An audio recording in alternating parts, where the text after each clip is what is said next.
বাবা দুরারোগ্য রোগে আক্রান্ত হয়ে হাসপাতালে চিকিৎসাধীন, তাই তার ছোট্ট ছেলেকে আইসিডিএস স্কুল থেকে বের করে দেওয়ার অভিযোগ উঠল দিদিমণির বিরুদ্ধে। মহকুমা শাসকের দপ্তরে ওই পরিবারের তরফে অভিযোগ জানানো হয়েছে। ঘটনা জানাজানি হতেই শোরগোল পড়ল উত্তর 24 পরগনার বসিরহাট 2 নম্বর ব্লকের মথুরাপুর এলাকায়। এলাকার এক বাসিন্দা দুরারোগ্য রোগে আক্রান্ত হয়েছেন। এই খবর এলাকায় রটে যাওয়ার পরেই ওই ব্যক্তির 4 বছরের বাচ্চাকে এলাকার আইসিডিএস সেন্টার থেকে বের করে দেওয়া হয়েছে বলে খবর। আমার ছেলের সাথে হয়েছে, আমি স্কুলে নিয়ে গেছি, আমার স্কুলে ঢুকতে দেয়নি।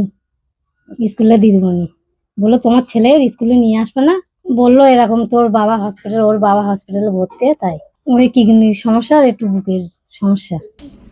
হ্যাঁ, কি বলেছে? স্কুলে ঢুকতে দেয়নি। আইসিডিএস সেন্টারের দিদিমণি অবশ্য দাবি করেন তিনি কখনোই বাচ্চাটিকে স্কুলে আসতে বারণ করেননি।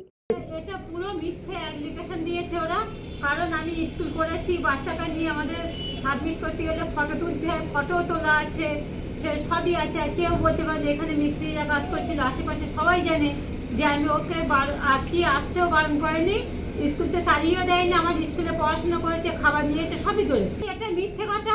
আমি যদি ওই ডেট যদি না থাকে আপনারাও আমার ফোনে দেখতে পারেন, সেই সময় ডেট সেই সব কিছুই, আরো যে কটা বাচ্চা আছে যা আছে সবই আপনারাও দেখতে পারেন।